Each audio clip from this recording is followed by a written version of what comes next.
country folks can survive. Because you can't starve us out and you can't make us run. Those William old boys raised on shotguns. We say grace, we say man. I'm going to introduce you to our next speaker. I've met him at SRF. I've met him in other places. The one, the only, the lunatic farmer, Joel Salatin. All right, are we on? Yes. Okay. Well, it's really a delight to be with you, and it's been good to enjoy the day and see all the different activities and the different ideas and all the different things. And so it's just really an honor to be with a bunch of other weirdos. Wear it proudly, yes. So they asked me to talk about immunizing from the system. How do we immunize ourselves from the system? I don't know about you, but I don't trust the system very much anymore. Do you? Do you think the system's actually working well? Here's the thing, though.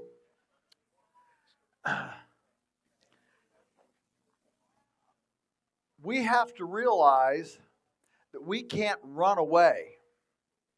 You can't run away forever. Eventually, you have to stop. And you have to embrace something. Fear makes us run. You know, if a lion's chasing you in the jungle, fear is a good thing. Okay? Fear is a good thing. We got to run. But you can't run forever. And so when dysfunction and frustration and anger rules the day, and you feel yourself worrying and fearing and what am I going to do? Yeah, that's okay. But you can't live on that. You can't stay there. Fear makes us run. Faith makes us stop. So, boy, this is a good crowd here. I think you guys are totally into it. I think I could run for election here today. All right. So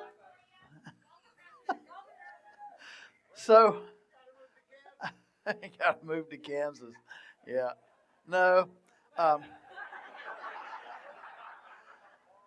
So the idea here is that if current trends are going the wrong way,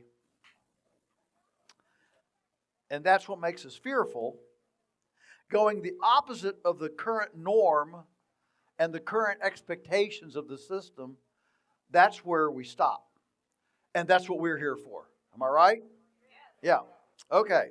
So, I've got 10 ideas of how to immunize from the system. So I'm going to run through these, and then hopefully there'll be some time for questions.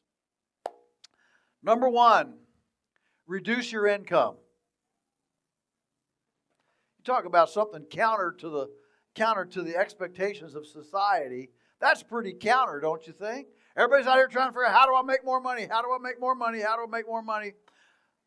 Most of our lives, Teresa and I have tried to figure out, how can we live on less, and how do we make less money?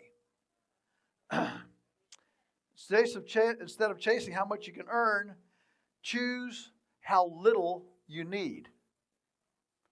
Make a list. How little do I need to live on?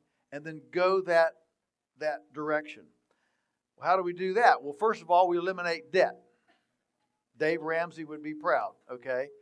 If we're in debt, get out of debt, stay out of debt, reduce that debt. Number 2, reduce expenses. All right, so we get rid of the debt, then we reduce the expenses. What are some of those big kind of expense hogs that we engage in our society? Number 1 is entertainment. You know, the Romans talked about bread and circuses. Think of how much money is spent today on entertainment, partly because 80% of Americans hate their job.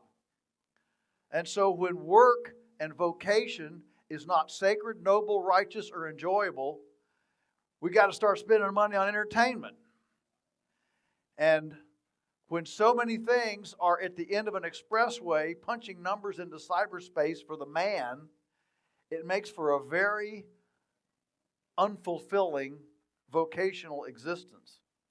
And so we spend a lot of time on entertainment. One of the nice things about homesteading and leaving the city is that we can create our own entertainment.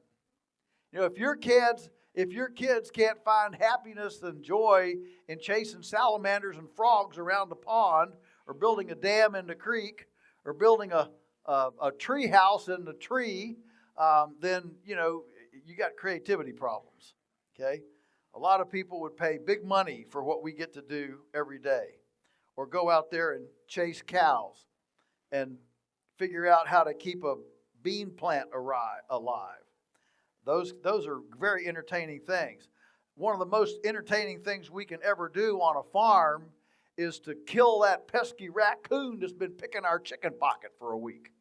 When you hold up that dead raccoon's been picking your pocket in the chicken house for a week, that is entertainment, let me tell you. Another expensive thing we do is fashion. You know, I've written essays on if everybody spent like me, there would be entire industries that wouldn't exist if everybody spent like me. You know, there would be no Hollywood, there would be no professional sports, there would be no fashion industry. I mean, it would be a really boring existence. But there'd also be almost no hospitals, no pharmaceutical companies, and no dead zone the size of Rhode Island in the Gulf of Mexico. Or, I'm sorry, America. All right. And another area that we spend a lot of money on is just our daily maintenance. Food, energy, transportation. I know when the biggest surprise, I was talking to a family there over lunch, the biggest surprise that Teresa and I had when we made our strategy for leaving outside employment and come back to the farm full time, which I did in September 24, 1982, big red letter day in my life. We'd saved enough to go 1 year without a paycheck. That was our strategy, okay? 1 year without a paycheck. And I was hoping that in a year we'd get a lot done. And I really didn't think we would make it. But the surprise was, didn't have to drive to work. Suddenly we're filling the gas tank once a month instead of once a week. Sometimes once every 6 weeks. That's a huge, huge savings. So when we talk about daily maintenance, just driving to work is often a big cost. And you go up to Northern Virginia, you've got toll roads, and you've got all this stuff. A lot of these parking, a lot of these people are spending, $50 a day, gas, tolls, and parking fees just to go to work. Childcare, yes. That daily maintenance, all right? You come home, now you keep the kids home. You don't have to drive to work. You don't have to fill the gas tank. And, all that changes. How little can we live on? That's why I'm a big believer that the new 401k plan is living proximate to people who know how to grow things, fix things, and build things. If you and the people that you spend your time with and you geographically locate next to know how to grow things, build things, and repair things, that'll beat a 401k plan any time of day. Number 2, immunizing. Number 2, reduce digital participation. Oh. Yeah, I've done quit preaching and gone to meddling now. Reduce digital participation. So those of you who know me know that I don't have a smartphone. That's not because I don't think they're sinful. I just don't want to complicate my life with a smart. I've never apped, I've never texted, I've never taken a picture of a QR code. I travel the world and you get by, and there are other ways. I have a flip phone with a built-in hotspot. Take my laptop and I can get on the internet anywhere I want to. I can get on a map anywhere I want to. It takes an extra little bit of procedure, but it's not just that system is not just in my pocket all the time. And part of that is because I'm such a terrible news junkie, having been a journalist, that I'm such a news junkie that I'm afraid if I had one, I would just be, scrolling all the time. So part of it, I just don't trust myself.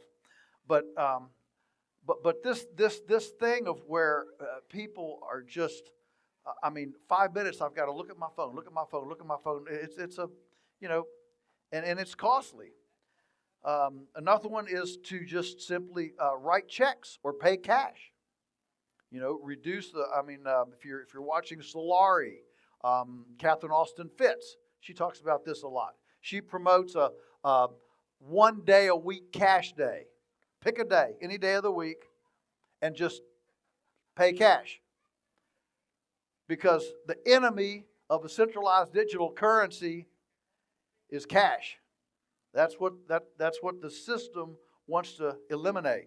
So we still write checks, and in our business, even though we're a multi-million-dollar business now, we still handwrite checks. We haven't gone to automatic checking. We don't let anybody take money out of our checking account. We don't do any automatic banking, any automatic checking, and no automatic check writing. We still write them out by hand.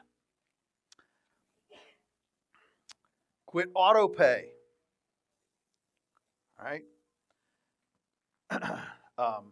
A lot of people actually, over a period of time, when you start doing auto pay, you actually have subscriptions. A lot of times, these are things that you check the box somewhere.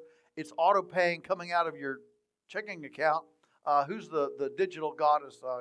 Kim Commando. She does this radio program, Kim Commando. And she now sells a software package for you to purge all of your subscriptions that are auto-paying out of your checking account that you don't know that you're doing it. And the first time she did it for hers, she found something like 50 subscriptions that were coming out auto-paying out of her checking account that she didn't even remember she'd signed up for. Okay? So take control of your finances and your checking account. No video games. That's another one. I have never played a video game. Ever. I've never played a video game. And I don't intend to start. I don't think they're sinful. I don't have time for video games. And I don't want to patronize. We live in a time where people are saying, you need to defund this, need to defund the police, defund that. It's time to defund some other things, like defund video games, in my opinion. The average American male right now, between 25 and 35, not women. Women are way smarter than this. But the average American male between 25 and 35 spends 20 hours a week playing video games. 20 hours a week. And I run into these guys all the time, and I can't do this, can't do that, can't do the other. So I encourage people to buy books. And not just because I sell books, but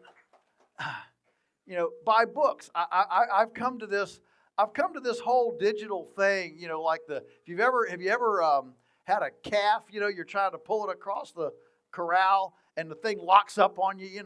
And a little calf can make a fool out of a big guy.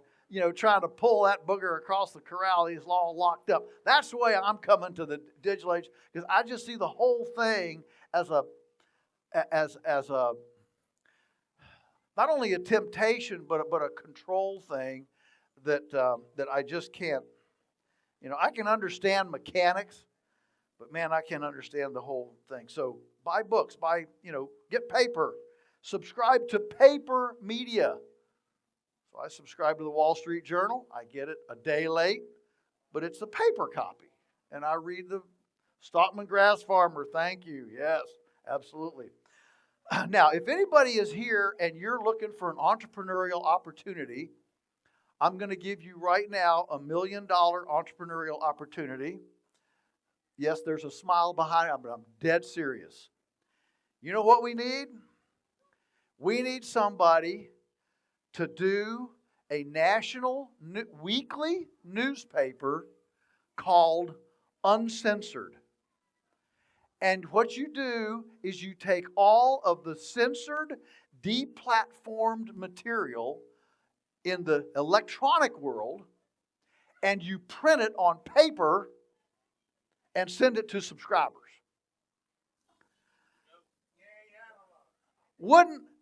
How many of us would love to see printed articles that Google and YouTube and whatever said this is unacceptable material to see?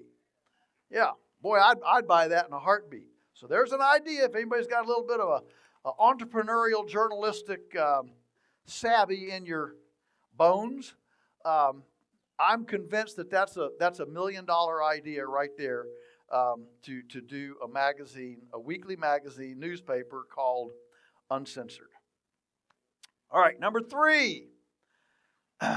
In our businesses and our relationships, abandon woke, especially in business. Okay? What we want is to find people to work with, build relationships with, who share our worldview. On our farm, we've got 22 people that earn a living at from our farm. And, you know, I'm just really tired. I don't want to fight with my team. You know, so when we have people that, somebody wants to, we've got a job opening or something, we need to hire somebody. And, you come to the job interview and there's a McDonald's cup in your car. We don't have to do the interview. Thanks for coming by. You're not on our team. Okay? And I don't apologize for that. I don't have time to be a reform school, to be a political opponent school, all these sorts. I mean, it takes too much emotional energy to run a business and to run relationships with people that are fighting with you all the time. Doesn't mean you have to agree about everything, and we certainly have people that we don't agree on everything. We don't make, for example, in our farm, we're Christians, but we don't make that a requirement. We do make it a requirement that you not be opposed to it. You with me? There's a big difference. Okay? You don't have to embrace it, but I don't want anybody arguing about it all the time. Okay? Partner with similar attitudes and worldviews. Let's cultivate those partnerships. So everything is based on meritocracy and performance. Meritocracy and performance are the only criteria.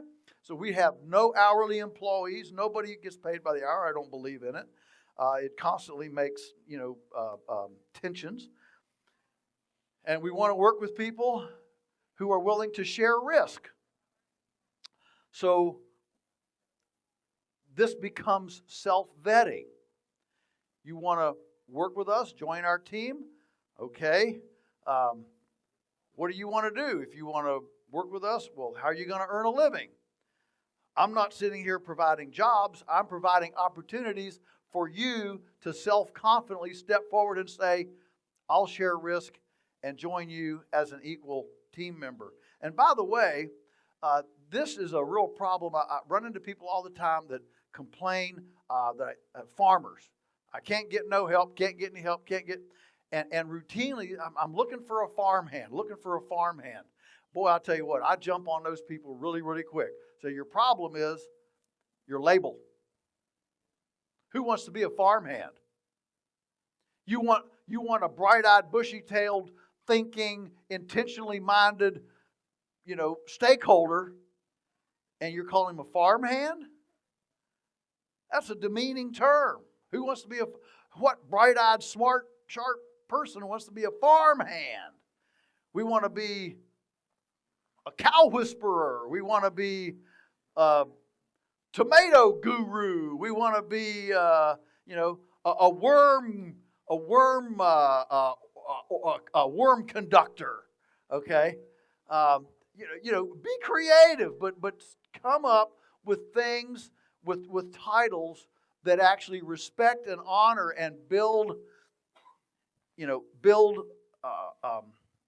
dignity, build dignity into it. So this shared risk concept, where, for example, we pay X amount for taking care of a herd of cows every day, X amount for taking care of a herd of pigs, X amount for putting away a dozen eggs, X amount for gutting a chicken.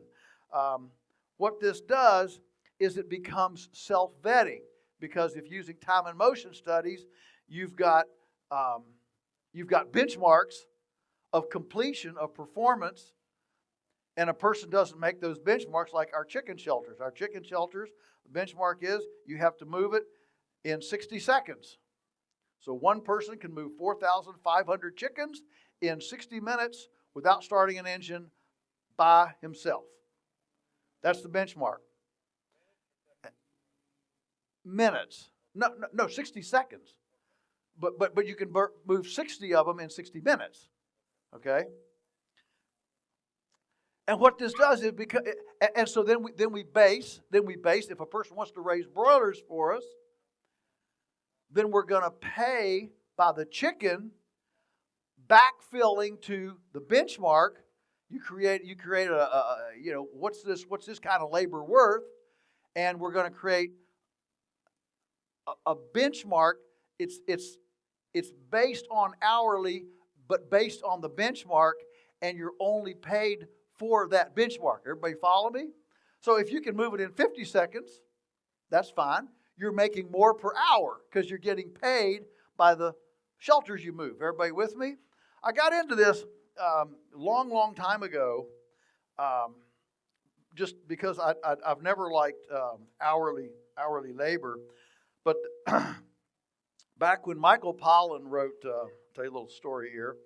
When Michael Pollan wrote Power Steer for New York Times, and kind of really ramped up national awareness to grass-finished beef, McDonald's saw this and said, this might be a new trend. Maybe we better go check this out. So they looked around, who grows grass-finished beef, and about the only place they found in the country at that time was us. And they looked at some of the things that I'd said about McDonald's. They said, "Oh, wait a minute, we might not want to go see this place." So they called their attorney on retainer in D.C., which was 3 hours away from us. And one of the advantages of being near D.C. And there are a lot of disadvantages, but there's a lot of advantages too. And so they said, "Would you go down and visit with this guy and see if we could go visit and he wouldn't shoot our kneecaps out?" So he came down. We spent a morning together, and fascinating time. And one of the stories he told me was that at McDonald's they have a test kitchen where they have a crew that comes in every single day, and they move furniture around. They reconfigure where stuff is: the deep fryer, the refrigerator, the cash register, all this stuff. And he said, if we can figure out how to cut 1 second off of a routine procedure, not an unroutine, but a routine procedure, 1 second, that's worth $10 million to us. I mean, can you imagine? Okay. And so we small operators, all right, we might not be under that level of constraint, but listen, folks, let that be a lesson to us. It was a lesson to me. This is my competition. All right. So I better step up to the plate, wear a watch, time things, do time and motion studies. Well, how long does it take to gut a chicken, put away 20 dozen eggs, all these things that we do. So every one of our activities now we've boiled down to a benchmark value. That way another person can come in and say, well, I'll do this, and build their compensation package that they then own as their own contribution to the umbrella program. Now suddenly this becomes self-vetting, because if they can't make benchmark, they get frustrated and leave. I don't ever have to fire anybody. And if they make benchmark, they make great money. And if they're creative and savvy enough to go over benchmark, they make really great money. So we've had people take the same package. One guy gets done at the end of the year, man, this just doesn't work. I just can't make anything. Next year, guy picks the same series of items, package, end of the year. Man, I had no idea there was so much money in farming. What's the difference? Getting with it. Hustle. So it becomes self-vetting. So abandon woke, abandon ESG, DEI, all this stuff. We don't even ask your religion. We don't ask your ethnicity. We don't ask your color. We don't ask anything. All we give you is, here's the opportunity, and if you can germinate on our tray, we want to have you. That's it. And this encourages then another thing that we try to do is encourage complementary side hustles so that all of our folks know that if they've got a new idea and a complementary enterprise that they can bring under our brand, they want to grow mushrooms, if they want to do heirloom cornmeal, we're all for it. So that we're not just hiring labor to do my dream. We create a germination tray for other people to reach their dreams, their autonomous dreams. And by going to this kind of truly self-dependent, autonomous model, it brings us clear outside the system, and it brings to our team people who are thinking outside the system because they're not looking for the company store to take care of them and wipe their noses and change their diapers and bury them and marry them and take care of them for the rest of their life. They become adults. Number four, exit the city. Exit the city.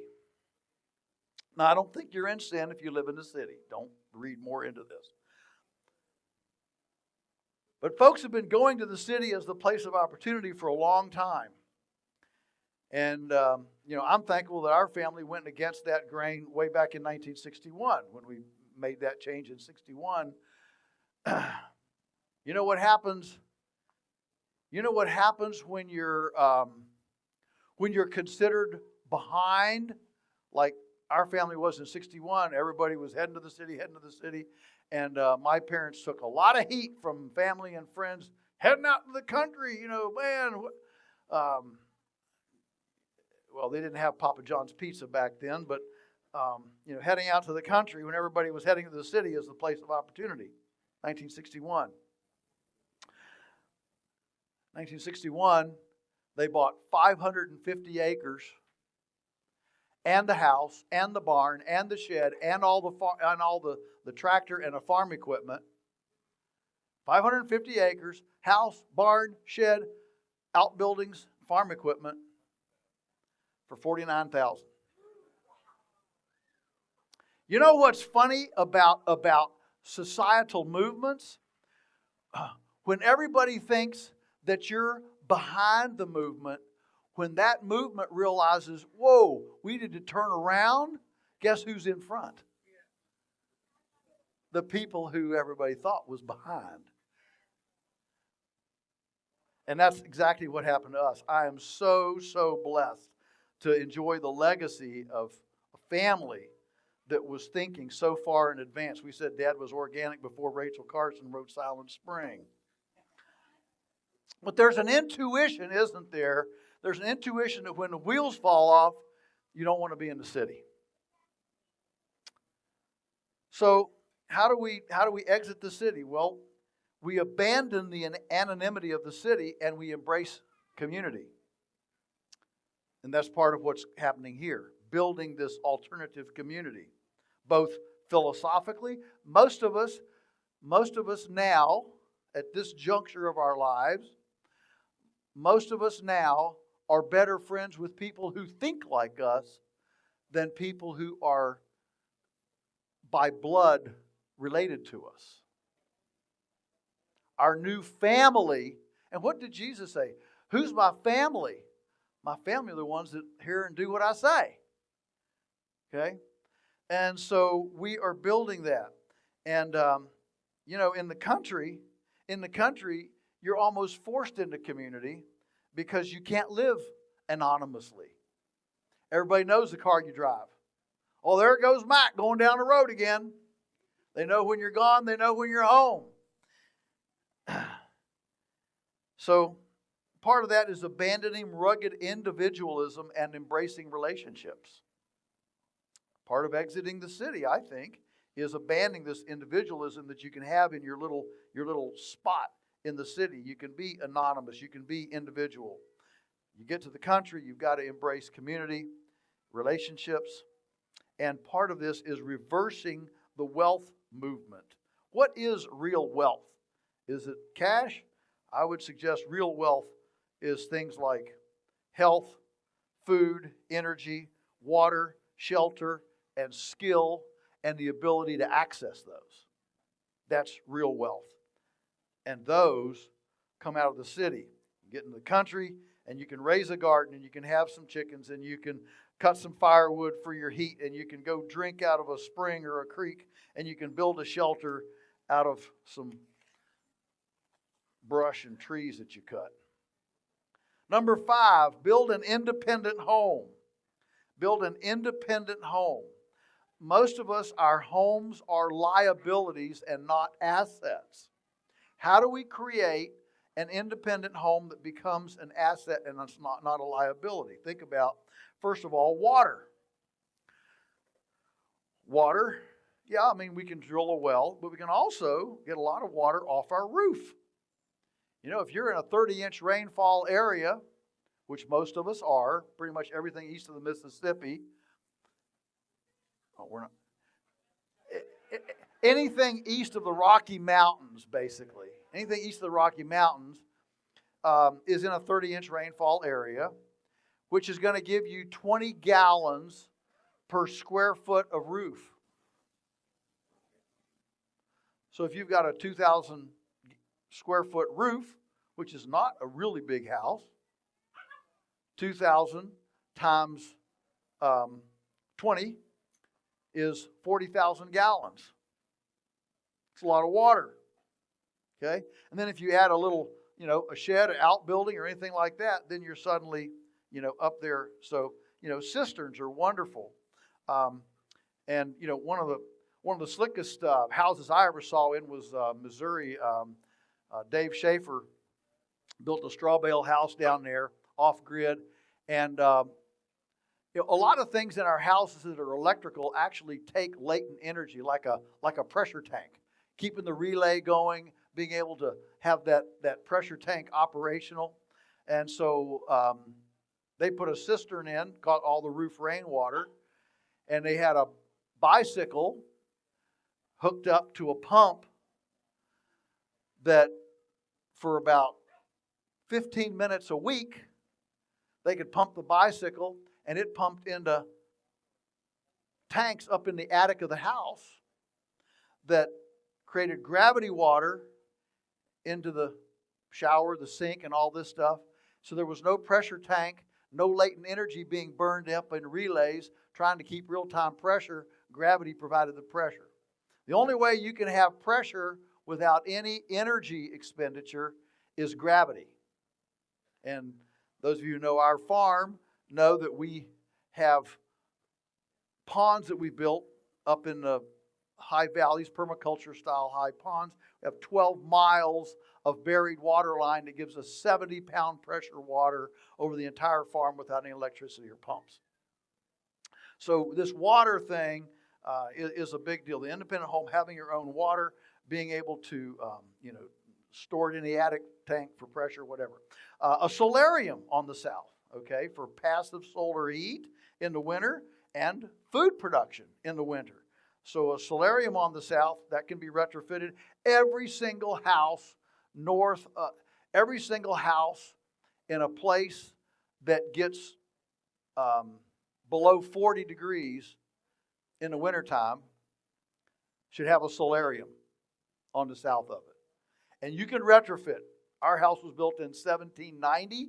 It's an American log chestnut home, but we have a state-of-the-art cedar-built solarium on the south side. And in the winter, we can open up all the windows on the south side. That heat flows in, and we can grow plants in there throughout the winter. And, solariums on. That's how you take this home structure and you create value in the home structure. Most people view their homes as just a land yacht. It's just, I'm always fixing something. There's always something to maintain. And this is a way to make our houses valuable. Energy. You can have a wood stove, solar panels, a living roof.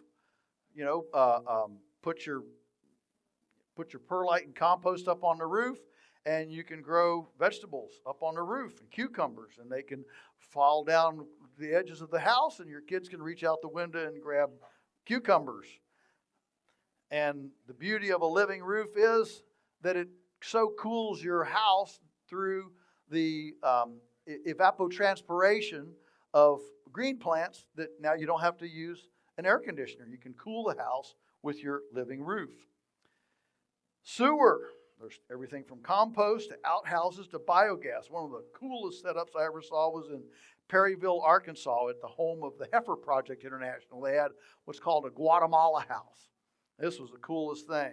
They had you did your business in a bucket, and every day you took that bucket out, and on the side of a hill they had a 30-inch culvert that they closed up the ends, and you went out, you poured it in the upper end. So the water, the liquid level is up here, and the entry pipe is down below it, so there's no smell. You pour it in, it goes down, and the little air pocket up here, of course, is getting methane from the digestion, and that went into a little air hose that went over and bubbled up in a 55-gallon barrel over here with an inverted trash can in top with a brick on it that would raise and lower in a sleeve in this water-filled barrel that would catch the methane as it bubbled up in here. And so you could tell how much gas you had based on how high the trash can was in the... Everybody with me here? All right. Then that air hose went over to the house, into the kitchen, and every day the methane generated from the decomposition of each of English, maybe I shouldn't say that. Our waste, its decomposition creates enough methane to cook all of our food every day. So if I ever built a house, instead of carrying out in a bucket, I would set the toilet over the chamber. Nothing to carry. It flushes in. The air hose goes right over to the kitchen. Now I'm cooking on my own methane. And the drain is nice gray water you can take out and throw on the grass and grow more grass for fertigation. So this is how we make our houses a place of income generation rather than an income depletion. Number six, immunizing from the system, abandon the health system. Abandon the health system. Get healthy. Get healthy.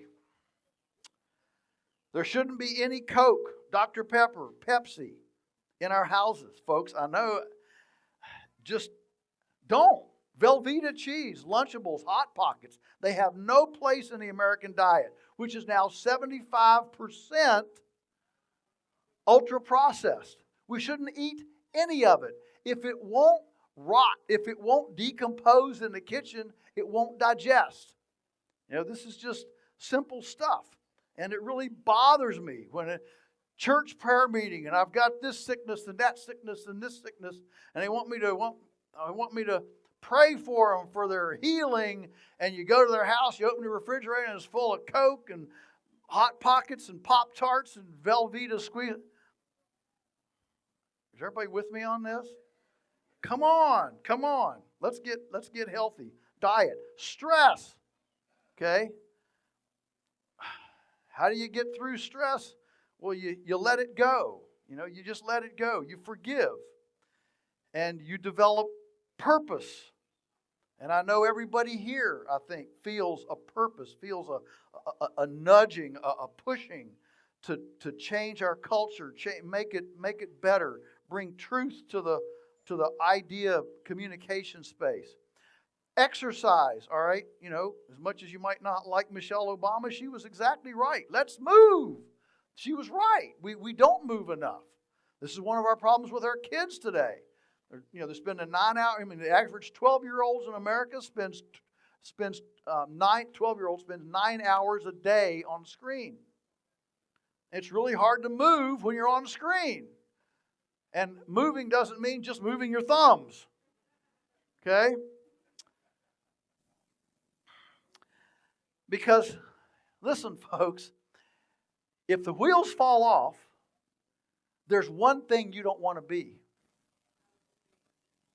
You don't want to be sick.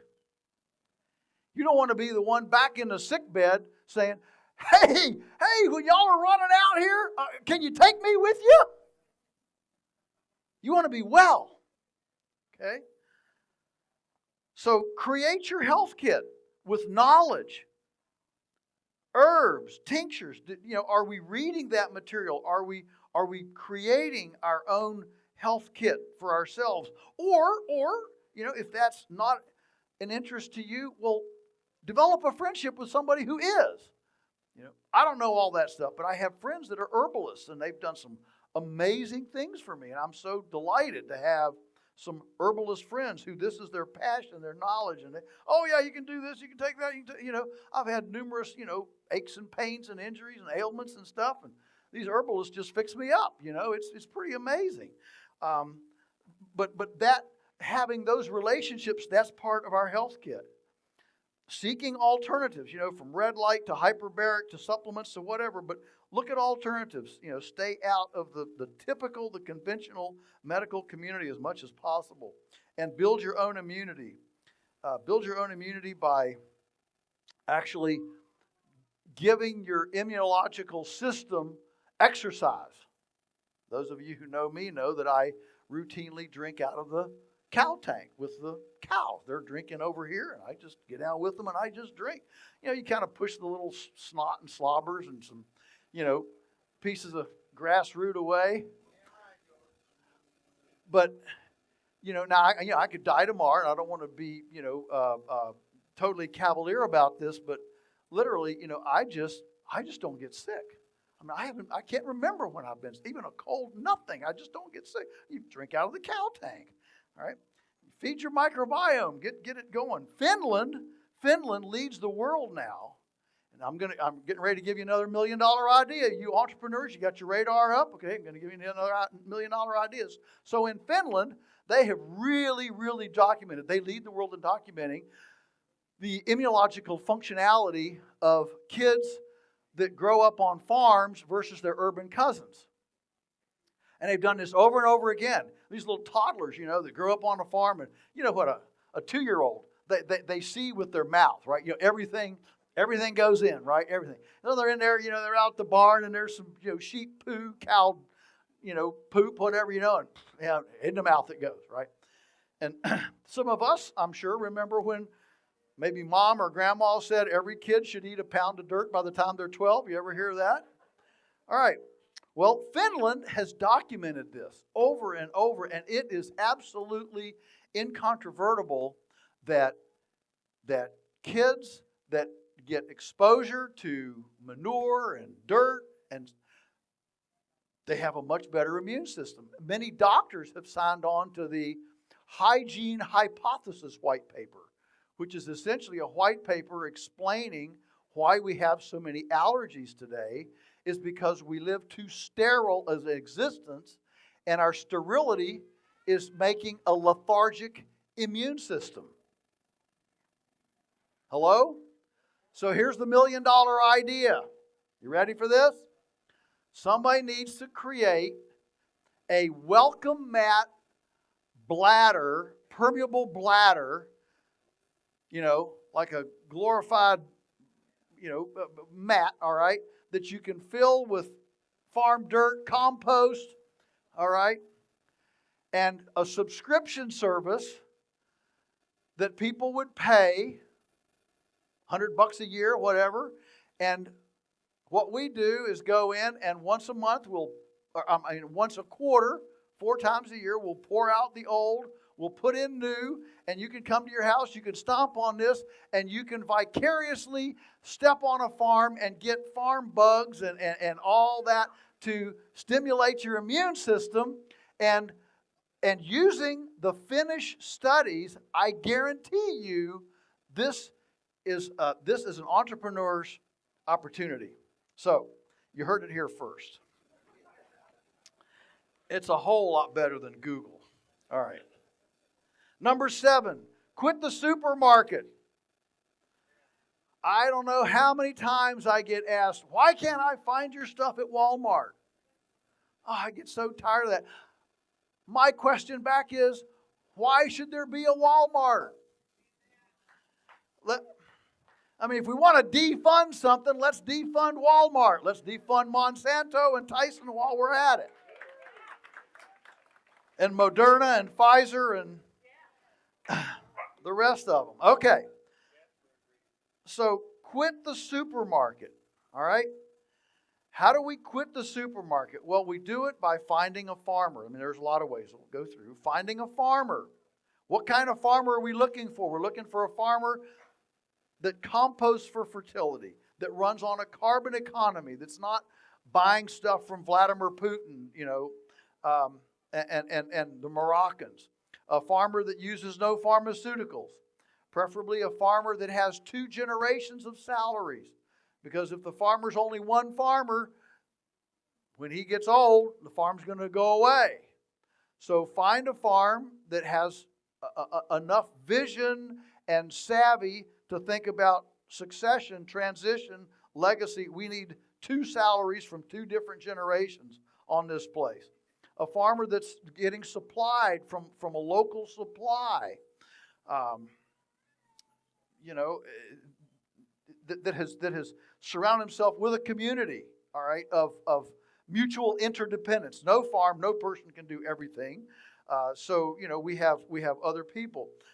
One of my favorite story on this that we got the blessing of being a part of was years and years ago when GMOs first came in. I went to the feed mill that we'd been getting chicken feed and pig feed from, and I went to the owner and I said, we'd like GMO free. And he just laughed at me. Oh, come on, there's no difference. You poor naive peasant, you don't know anything.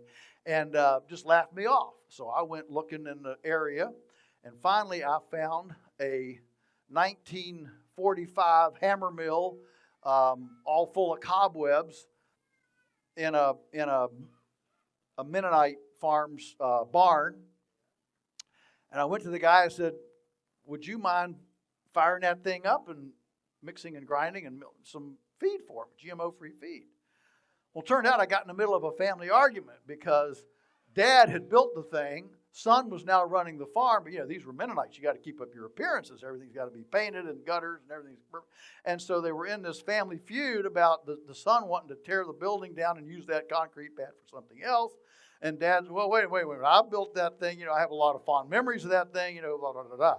So the son couldn't mill fast enough. Brushed the cobwebs off, greased it up, started milling feed for us. And that mill today employs 4 full-time people, has 3 delivery trucks, and is the GMO go-to place, GMO-free go-to place for a radius of 200 miles and ships as far as Florida and out to wherever. So we're keeping thousands and thousands of acres GMO-free from that little seed, of not being willing to just, okay, well, it's too hard. No. They're looking for a farmer that's got a community of supply. This year, we just changed chick supplier to one that from farther away. A couple guys started up a new network, and so we went into way closer with a closer group to, again, build this relational community better. Shorten your food chain. Find local if you can. If you can't, buy direct. Try to buy food from no middleman. Build your relationships with your food, and that includes, a website, whatever. And you can cultivate a skill in reading websites. I had a lady call me, and she said, I'm checking out this place that ships, but I don't know. They say they're the homesteaders avenue to the market, but I don't know if it's really true or not. I mean, and we should all be a little bit, do some sleuthing, okay? Don't just take word. All right. So I said, well, what's the name of the brand? She gave me the name of the brand. I can Google stuff. So I pull this up, get the website, and, I see that's a pretty website. And meet our farmers, okay? Meet our farmers, okay. Our chicken, all right, so I hit chicken. And so I go to the homepage of the Meet Our Chicken Farmers, and there's a farmer standing in front of 4 Tyson chicken houses. Now, I did that in like 30 seconds. And I'm thinking to this lady, ma'am, it doesn't take long. Put a little effort in it, okay? Put a little effort in it. You can do this. You're not helpless. You're not a victim. You're not necessarily in the dark. So sleuth it out. And then, of course, you can grow your own food. Your yard, your curtilage, that's the legal term, your curtilage, that's your yard and outbuildings right around where you live, can be edible landscaping in the same area that it takes to grow an ornamental hedge or an ornamental tree. You can grow an edible tree.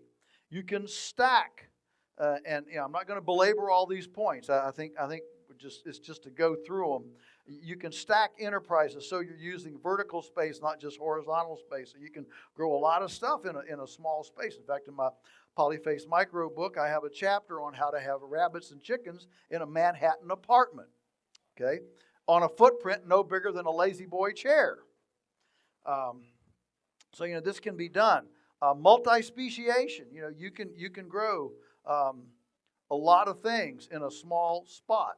You can increase your season, not only with your solarium, but you can have a greenhouse. You can have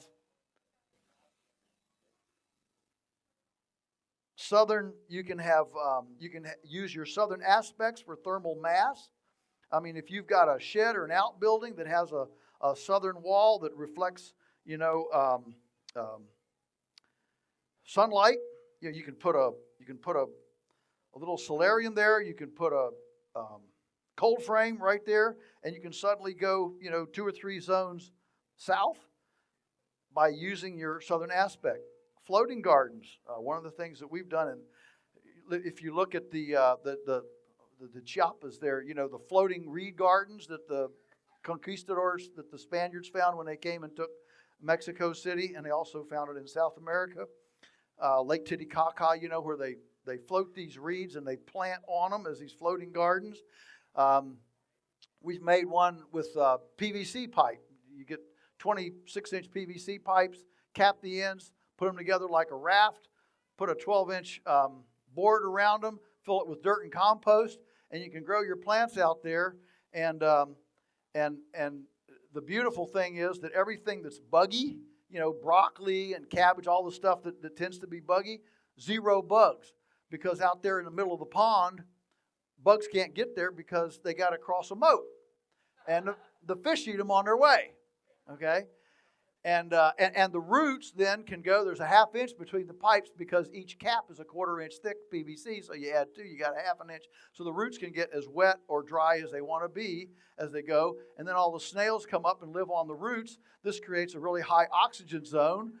And so now you oxygenate your pond. Now the fish can come up under here for shade on a hot summer day. And the plants grow twice as fast because the water reflects the sun energy. So the photosynthesis happens both above the leaf and below the leaf. You get both sides of the leaf collecting photosynthetic activity. Plant grows faster, and it grows perfectly because the water acts as a thermal mass to create ambient temperature. There's no change of temperature between morning and night because of the thermal mass of the water, and that makes the plants go redder. So, floating gardens can be done. I mean, think about if you have a pond, the leeward side of a pond, where the wind comes across from the westerlies, you can have a 10 to 20 foot zone on the downwind side of that pond. You've seen ponds that have steam coming off of them, in early spring or fall. Well, it's because the water is warm and the air is cold. So you can create a frost-free zone on the downwind side of that thermal mass pond. This is how we take small places and we create, we massage, we caress our ecological umbilical to create more abundance. And then, of course, we can add animals and chickens and all that stuff in mobile, modular, management-intensive infrastructure. And then we can add storage and inventory. Dave Ramsey talks all the time about you should have a 6-month emergency financial supply. I'd like to meet Dave sometime, and I would tell him I think it's probably more important to have a 6-month food supply. And I love Dave. I'm not being, but look, let's see what's important here. And so, so in 2020, in the spring of 2020, when all the shelves went bare, Teresa just kept sending me to the basement with my shopping list. I want, a can of canned venison, and I want a jar of green beans and applesauce, and I'd go shopping. She cans of,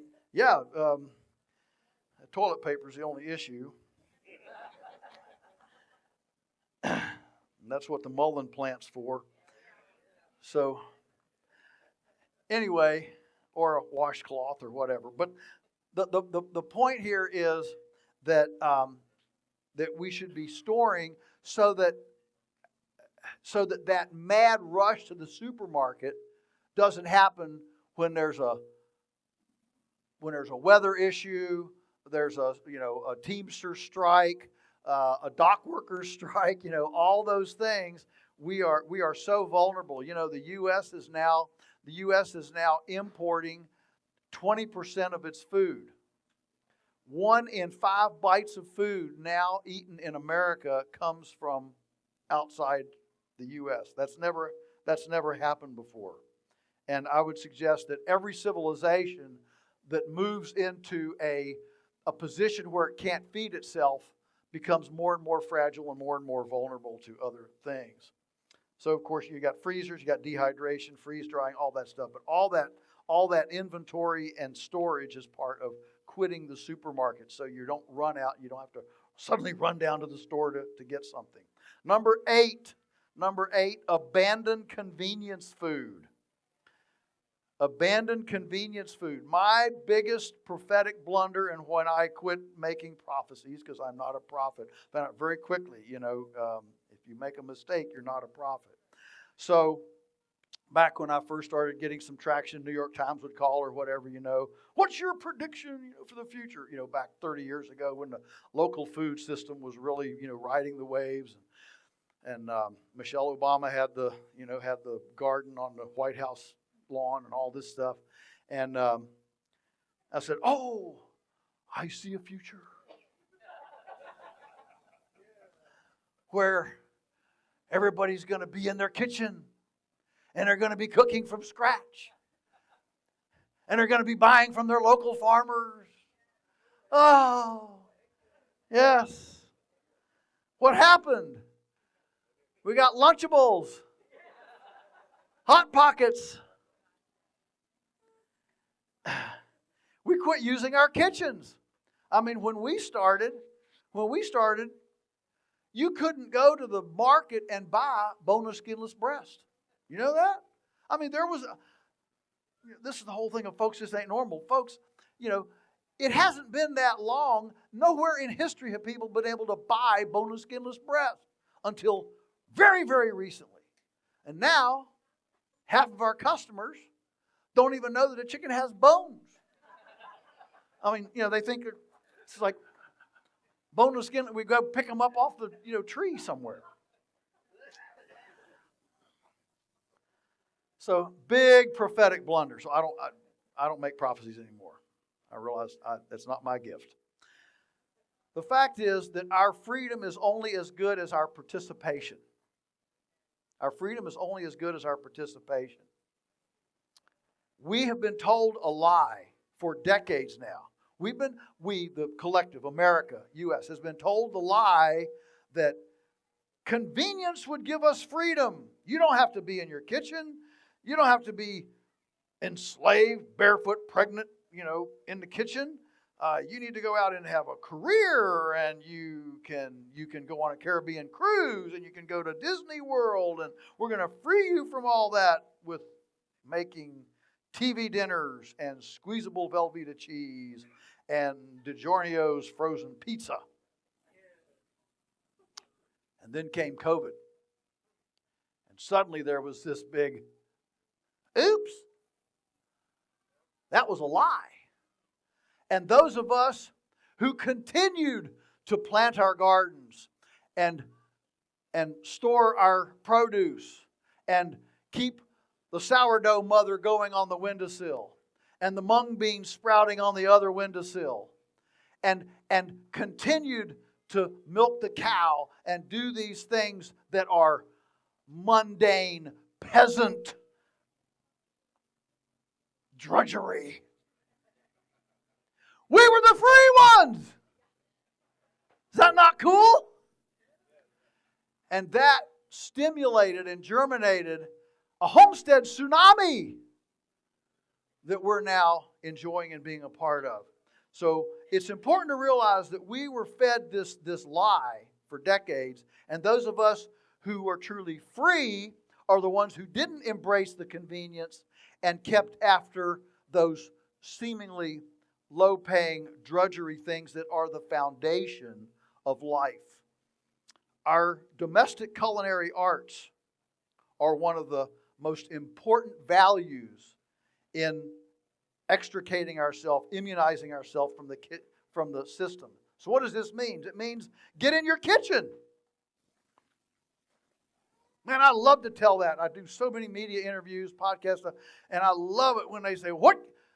I'm in the city, I'm urban, what can I do?"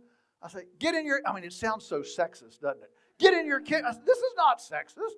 Plenty of men do stuff in the kitchen. I was in the kitchen for 2 times for 9 months. All the women know what that means. So, get in your kitchen. And listen, this is not a consignment to drudgery and slavery. My lands, we've got the most techno-gadgetized stuff in our... It's never been easier to cook from scratch than today. Think about great-grandma. She had to get up at 4 o'clock, take a wooden bucket, run to the spring to get water, come back, start a fire in the wood stove so the hot heat would be up enough when Pa came in for milking the cow at 6.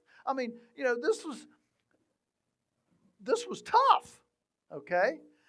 In fact, a lot of people don't realize that in 1800, one of them, I get them confused, 1900, the number one cause of death for women, besides childbirth, that was the number one. Number 2 was burning. Those big skirts, cooking over that hearth, that fire, you turn around, the skirt hits that fire, and whoo, there goes mama up in flames, Burning, that was the number one thing. Today, we don't need, it's romantic to cook over, I get that, okay. But usually we can just go and turn on a stove, right? We got refrigerators. We've got hot and cold running water. We've got Instapots. We've got, what's the pot? There's a pot right down here, a crock pot. There's, thank you, yeah, there's portable, yes, okay. And we've got slicers and dicers and blenders and ice cream makers and bread makers and, so, man, kitchens are sexy today. They are cool places. We've got time bake, all right? So get in your kitchen.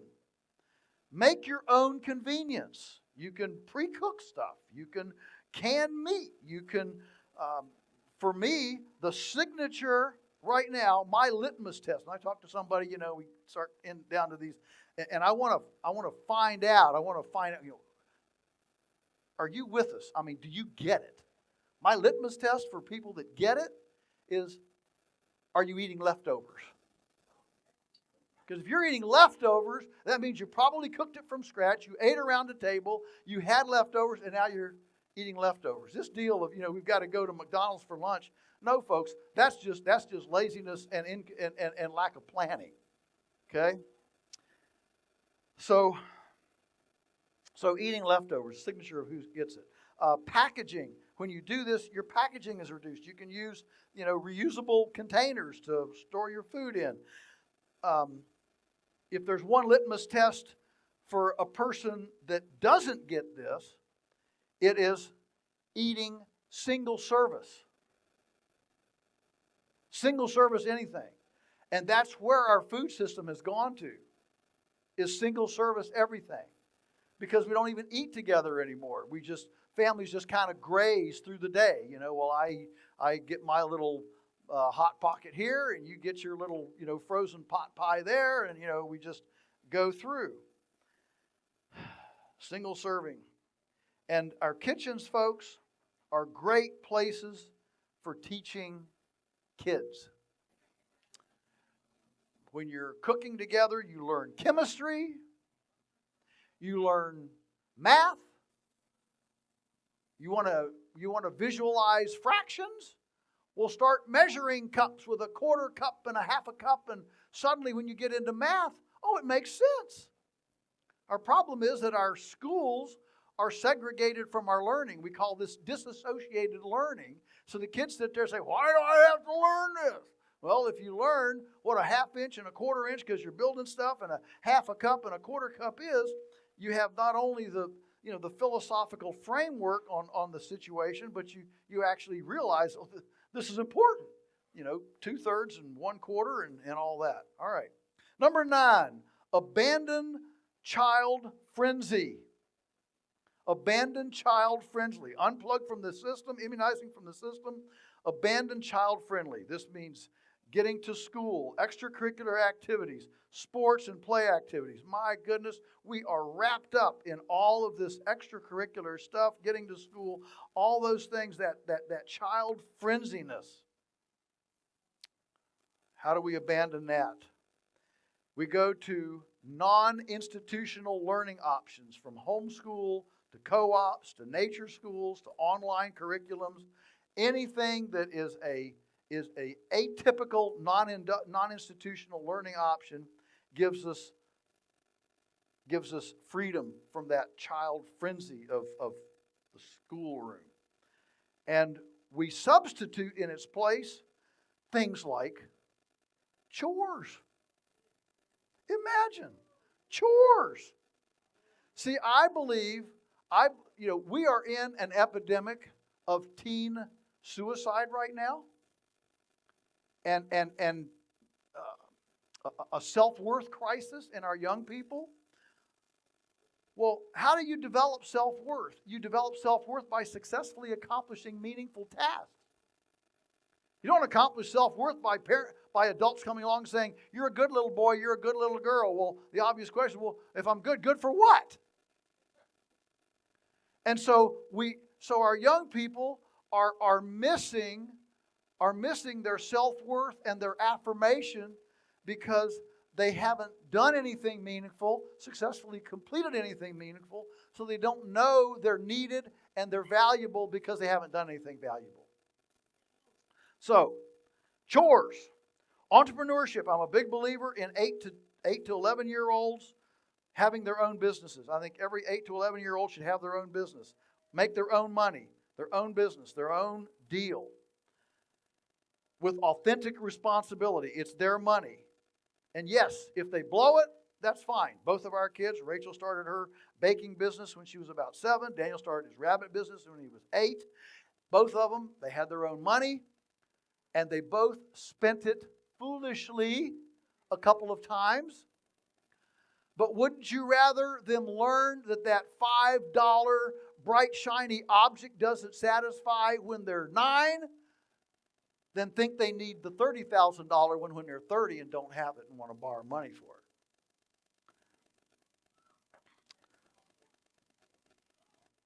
Authentic responsibility.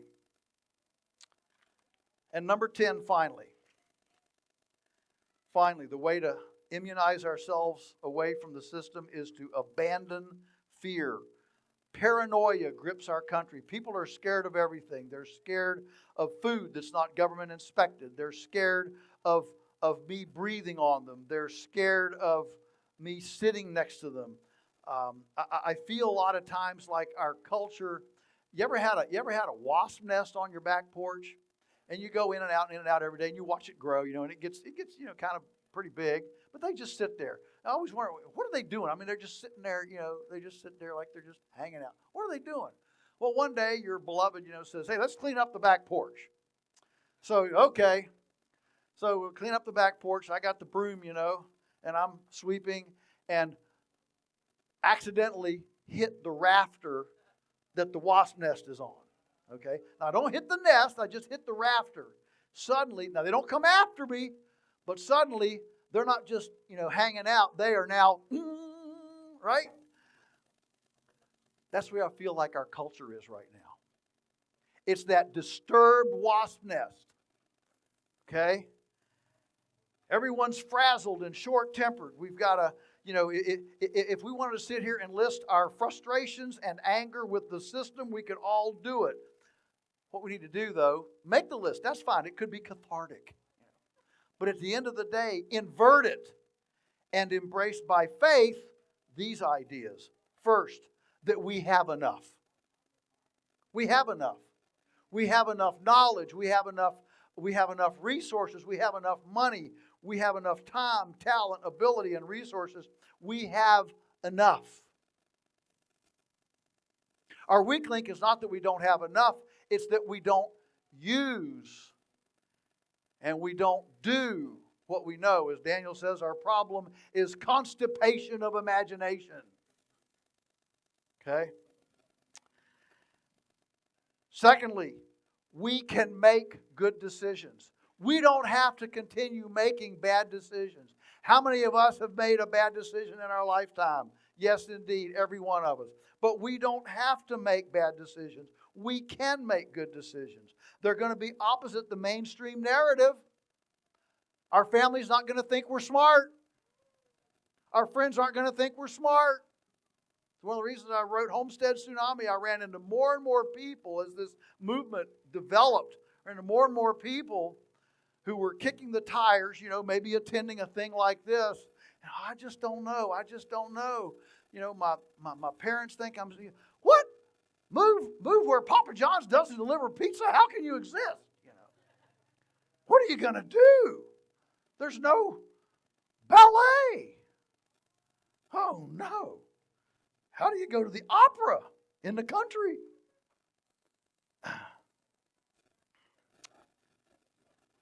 Most of our decisions are gonna be opposite the mainstream if they're good. And the truth is, we can make good decisions and we can't have it all. So many moms have come to me and said, we want to do this, but how do we get the kids in ballet, Little League, and they list this whole litany of things and live in the country. I mean, I just look at them and say, you can't do it all. You can't. I can't do it all. You can't do it all. And so one of the reasons for that was to have something that you could give those naysayers and say, here's why. Okay? Like a tract. We can't fix it all. And finally, we can make strategic preparation. And participation can put us ahead of the pack. And that's enough. When the pack starts to turn, then we're ahead of it. Very quickly, a couple parting thoughts. Oh my, time. Parting thoughts.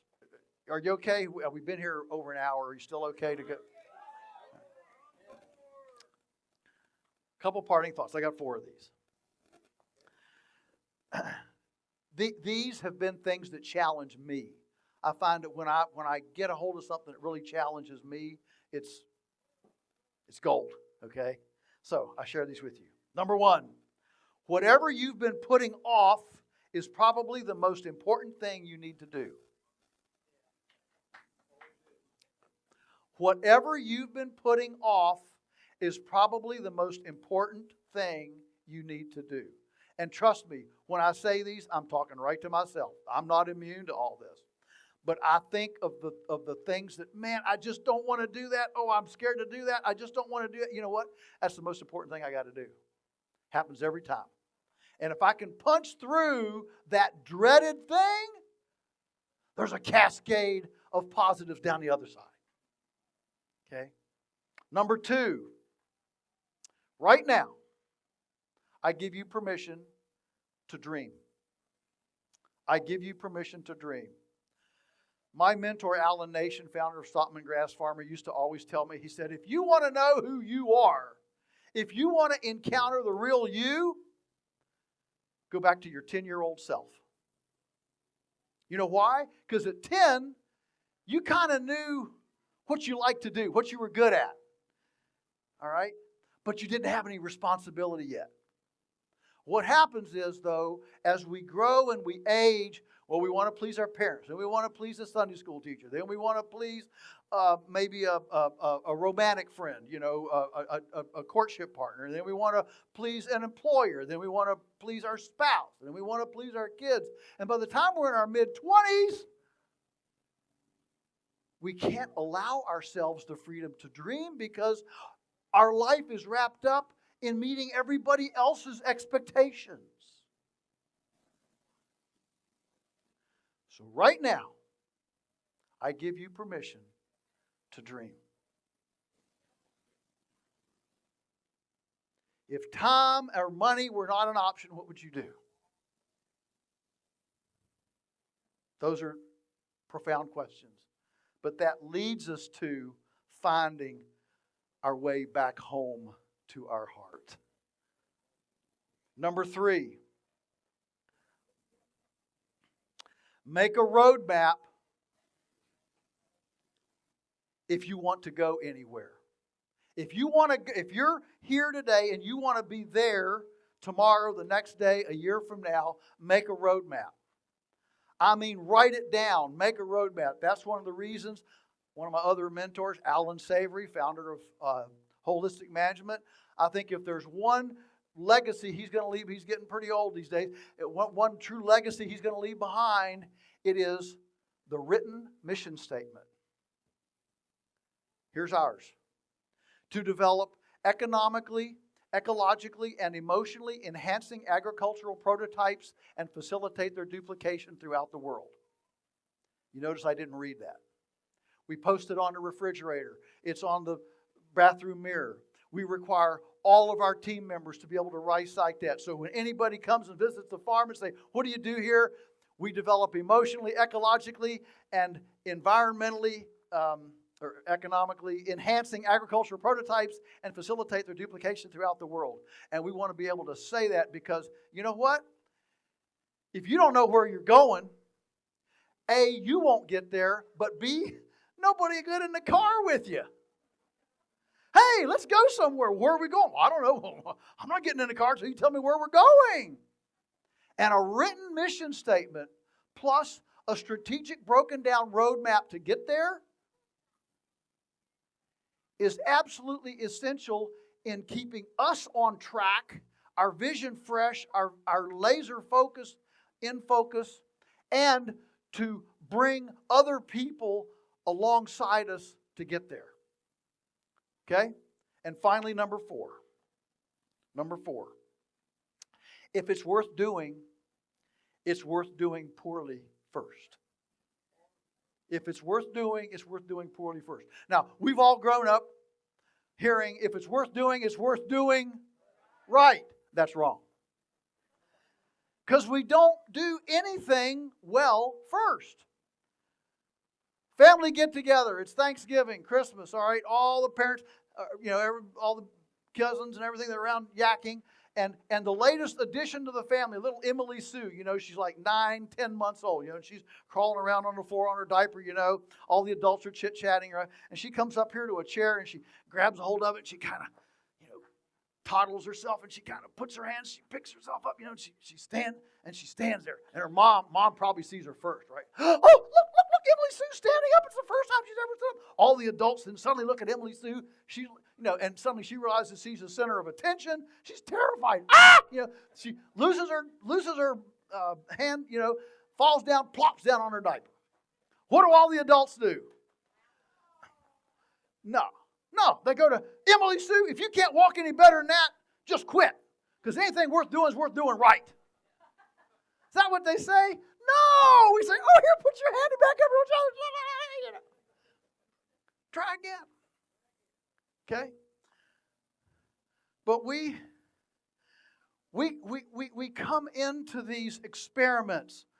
I watched William do that fantastic presentation on that compost pile.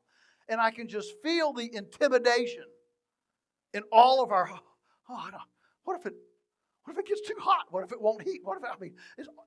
Everything is, we run into that with our customers, I've never cooked a whole chicken. What if it's not cooked? What if we just put it in a crock pot, it'll be fine. But people are scared to death to try because in the back of their heads, it's this, if it's worth doing, it's worth doing right. And we're scared of that failure, that broken pound cake, that dead sourdough mother. Okay? But if it's worth doing, so I want everybody to promise me when you go home from this, we're on a mountaintop here. We're having a great time. Everybody having a great time? We're having a great time. All right. So we're going to be on this mountaintop. We're going to go home. And we're going to fail at something. We're going to try something we heard here, and it's not going to look like, do like, be like what we heard here. And we're going to get discouraged. I want you to promise me that you're going to go in your bathroom, look in your mirror, hike up your diaper, and tell yourself it's worth doing poorly first. Because we don't talk well first. We don't walk well first. We don't poop well. I guess we do. We just don't know where to put it. We don't do any of this stuff well first. We need to remind ourselves, if it's worth doing poorly first. I hope some of that gives us hope and encouragement so that the bottom line is, instead of being frustrated and being vengeful and angry about where everything is, this is a strategy for us all to become lights of hope and help when the world becomes dysfunctionally hopeless and helpless. That's what we need to be to our communities, our families, and our world. Thank you so much.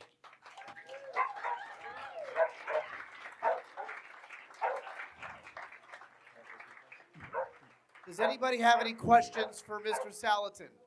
Okay, I'm going to come to you with the mic so others can hear. Getting in front of the speaker can be problematic, so let's Can you? Yeah, I've got one right let's there experiment. in the bottle. I left it on the table in there. Yeah, just if it's whatever's in there half full, it's mine. Thank you. Might get it. Oh, good. Maybe this is one that's not a pee bottle, I don't think. All right, first question. All right, you said make a road map. How far do you make your road? So your vision is kind of big picture stuff. And it can change. Like Teresa and I's first mission statement was make a living on the farm. Pretty simple.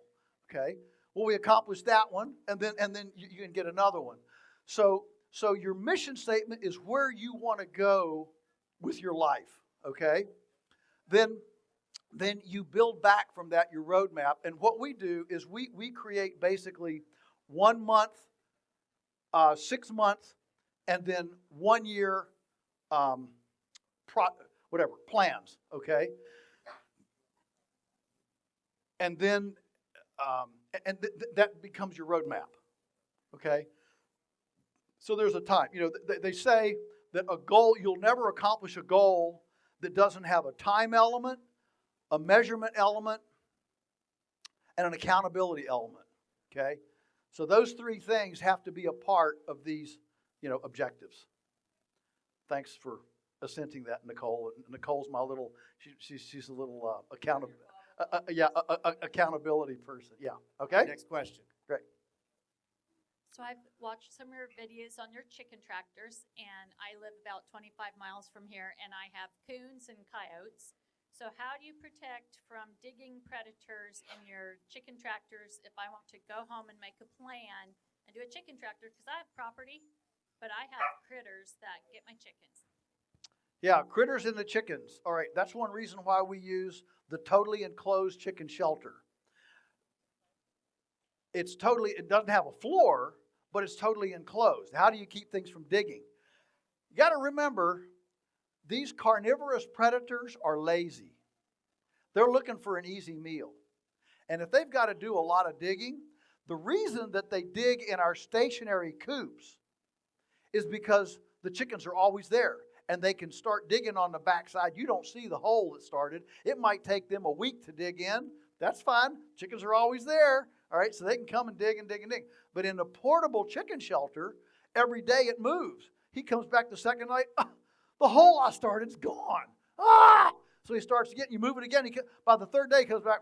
Forget this. This is too much work, And so in raising literally, probably at this point, millions of chickens that we've done with, right now we have 160 chicken shelters out there. We have only had anything actually dig in 3 or 4 times in 60 years. And we have foxes and coyotes and all. Now, once in a while something will come along. There's a depression in the ground where they can reach a hand in, like a raccoon or a possum. Yeah, so that's why we carry some little boards on the shelters. And if there's a depression in the ground, we slap a board down there. We call it a plug. And that creates just enough distance space that they can't get in there, reach. Okay? Predators are generally opportunists. That's why they spend so much time walking. You run into a coyote, they're never walking. They're loping along. They're trying to cover ground and find easy pickings. Okay? And so I hope that gives you some encouragement. Okay? All right, next question. Hello?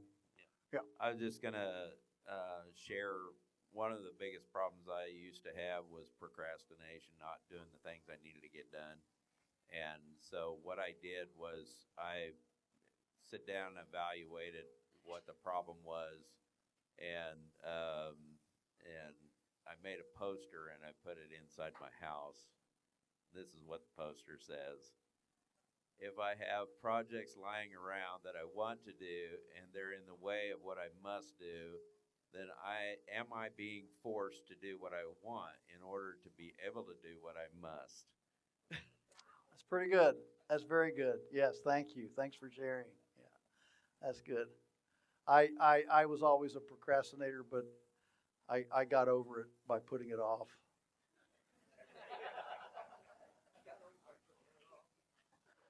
I decided it was too hard to tackle. Yeah. All right, question here in the back. Question. Yes, ma'am. Hello, Joel. Yes. Have you noticed over the past years that the Cornish cross chickens have become weaker and weaker, genetically getting sick a lot? I've noticed it, and I finally switched over to some Sasso chickens last year. They take longer, but I didn't have any problems with them. Have you noticed anything, or is it just the place I'm getting them from? It's probably the place you're getting them from. That's one of the, we have found, you would think that those Cornish cross are identical, they're not. And so I always encourage people, if you're not satisfied, change hatcheries and just keep playing with hatcheries until you find one that's good. And they actually, the hatcheries, the industry actually has them genetically tweaked to where they have one kind of phenotype for birds that they debone, like for chicken nuggets and chicken frankfurters and stuff. And then they have another one for whole chicken, another one for parts and pieces, So there are tweaks in the genetic phenotype to complement those different things. I don't know which phenotype works best for a pastured situation. That's above my pay grade. I do know that there are differences, and hatcheries get different ones from different genetic streams. Yeah. So, Where do you get yours from? we just changed this year, and I don't know. Daniel does all this. I'm out of the loop on that. But if you'll email us, we'll be glad to tell you. In fact, it might even be on our resources. I don't know. This is a brand new thing that just started up, and we are extremely pleased with them. And so, yeah, there's even within those, there is enough genetic difference to absolutely make a difference. Yeah. All right, question over here. How do you keep snakes away from your chickens and chicken eggs? How do you keep snakes away from them? You put them in mobile housing. Yeah, the reason snakes come into your chickens is because they're there all the time. I can't emphasize this enough, folks. There is a huge difference. And listen, there's a place for stationary chickens, okay? There is a place for stationary chickens. If you have a postage stamp yard, and if you have a postage stamp yard, you don't want to raise pastured chickens because your kids are going to be bringing chicken poop in the house every day. And if the chickens are tracking chicken poop in the house every day because their yard's not big enough to accommodate pastured chickens, mama ain't happy, and we all know what happens when mama ain't happy. When mama ain't happy, ain't nobody happy. Got it. Okay. So there is a place for stationary, all right? But if you go to stationary, it needs to be pretty tight. Pretty tight. But in a mobile setting, never had a snake in a mobile setting. They're just not there long enough. See, when you do a mobile setup, the everything like the wildlife, they all take time to feel comfortable enough attacking something because their range, remember, they're opportunists, so they're covering a certain amount of ground. And so when something new comes into their territory, they're going to, what's that? It wasn't here yesterday, okay? And then by the time they feel comfortable enough to attack it, it's gone, okay? So there's a huge kind of psychological off-balance security in mobile. But if you're very, very small, then very, very small, under an acre, then the stationary becomes the choice. With deep bedding, carbonaceous diaper, okay? All right, new question. I've been working on making the mistake and trying to perfect it, and I'm ready to go after Monsanto. I'd like to show you how I'm going to do it. You're going to go after Monsanto? Okay. Lead the charge. Anybody else? Any more questions? We probably have time for two or three. What caliber you ask? Thank you for taking my question, Joel. Currently, I have access to multiple acres. I'm going to start with approximately a 10-acre plot and house some cattle there. Limited access to fundage, depending on what I can get in support from friends, family, followers. In this endeavor, I feel like 10 acres is going to divide out 40 times into a quarter acre. And if I can only put, say, 1 to 3 head, or maybe 10 if I'm lucky, do I still kind of stick with that size, or how do I manage the size of that? I have a lot more learning to do from your classes, but can you speak on that? Sure. So if you're using, sheep or cows or anything, everything has to get converted to a standard measurement equivalent. So we use cow days. Some people use animal units, but an electrician uses volts, watts, and amps. A banker uses dollars. An orchardist uses bushels. Okay, a gold trader uses ounces.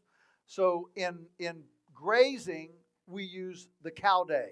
That's what one cow equivalent will eat in one day. So we have one mature cow, that's one cow, that's one, keeping her for one day is one cow day.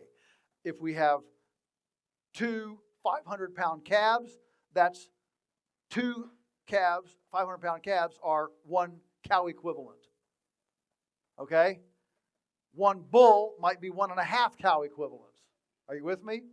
So everything that's walking, that's live, gets converted to a cow equivalent. So you have a standard measure. Once you have a standard measure, you can look at what you have, you can look at the grass, and if you know the space you gave them, you can now say, well, this is, if you've got 5 cow equivalents and you have 50 cow day grass, 1/10 of an acre, 5 into 50 is a tenth. You want to give them 1/10 of an acre for a day. You follow that? If you look at the grass and say, woo, man, this is only 20 cow day grass, you're going to give them 1/4 of an acre. All right? An acre is about 5,000 square yards. So you can easily step off your square yardage. And what happens then is you develop what's called the grazier's eye. The grazier's eye is where you can walk out and say this is 20, 30, 50, 100, and you can inventory your grass just like you would count bales of hay. And when you can do that, then you can allocate the right amount for the cows. And if you miss it, you can change it. That's why you never want to make permanent paddocks. You want to make a skeleton of permanent, but then everything else is portable inside, because your portable fencing becomes your steering wheel, brake, and accelerator on that 4-legged pruner.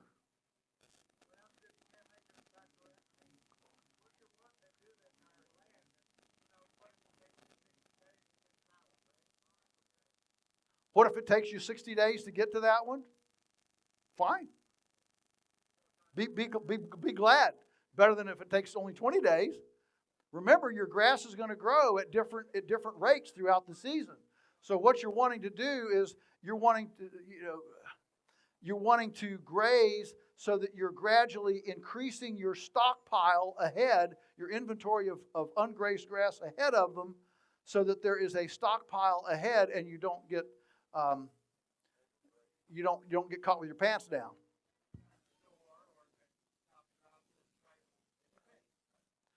You can mow it if you want to. I don't see any reason to. Let it blow out. One of the best things you can do to your land is allow lignified carbon to be stomped back onto it. It's the poor man's fertilizer. And as William said, that's true compost. You're taking that lignified carbon, which becomes cellulitic, as opposed to green grass, which is not that way. The structure changes. And so in nature, how does nature fertilize with carbon? Carbon doesn't go onto the ground in nature until it's brown. Leaves don't fall till they're brown. Grass doesn't fall over till it's brown, okay? So it's the browning, it's the brown material that actually, in other words, burnable material is what has the starch in it enough to feed the proteinaceous microbial community. So there's nothing wrong with letting it blow out. The neighbors will say, what are you doing? Our rental farm, we rent 12 properties in the area.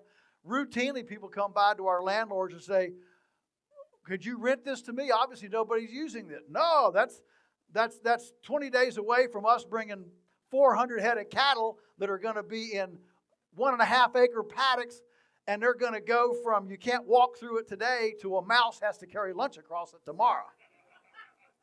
Okay? Yes, thank you. All right, next question.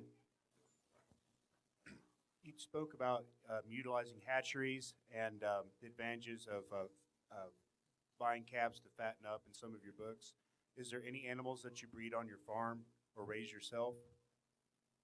Any animals that we breed on our farm and raise ourselves? Yeah, we have brood cows, and we have ewes, and we have rabbit does, but we don't farrow for pigs. And we are now hatching I'm a little bit afraid to announce this here because we're already inundated. So for 10 years, we've been hatching layer chickens. Functional genetics. We don't care what color you are. We don't care how big you are. Are you old? Are you healthy? Are you productive? Those are the only three things. Old, healthy, productive. We've been breeding those for 10 years, and we're finally confident enough that we're selling them. And we're now shipping eggs nationwide, fertile eggs, for people to hatch to get these genetics. What we've found is there's not a name on them. It's just our, but what we found is these birds are more intelligent because remember, these are birds from old hens that for 2 years did not look up and see a hawk and say, "Hi, feathered cousin, let's have dinner together and I'll be the entree." They're only from the birds that saw that and ran under shelter, okay? So they train faster, they're more docile, so there's no blood spots. We don't candle our eggs, so we need really docile chickens, and they're just bulletproof. And so by going to functional genetics from parent stock that's now generations on pasture, survivability, and then having those chicks, that imprinted adaptation on those chicks, they're unbelievable. We didn't want to go this route, but we got so tired of the fragility of hatchery birds and their flightiness that we decided to start hatching, and it is a hassle. I mean, it was. Now we're trying to monetize it. And so we're selling, we'll probably hatch, 20, 25,000 this summer. And but we can't keep up. The word's getting out, and Priscilla, she just shakes her head at me when I say, what do we have? And she, I can't even begin to keep up. And there are people that are asking for, 100 dozen of these fertile eggs. It's just crazy. The cost on those eggs is $20 a dozen. I think that includes shipping, but I'm not sure. But I think it does. Yeah, we can't ship chicks without entering the government palorum-free veterinarian check, blah blah blah, and we do not want to enter. We don't want to get on the government's radar. But we can ship eggs without any, veterinary checks. Okay. All right, folks, I think we're going to go ahead and cap it there for tonight. We're getting late on time. Don't forget, Joel will be back tomorrow evening as well. You'll probably see him wandering around the camp for a little bit before he escapes us for the evening. Don't forget, 6 o'clock is the first giveaway. It's also the first children's items giveaway. And then the seed exchange begins 6:30-ish. You guys can kind of tell me. I'll know when you start gathering, but please keep 6-ish in your mind, and we'll get started right after that. All right, Joel, thank you so much.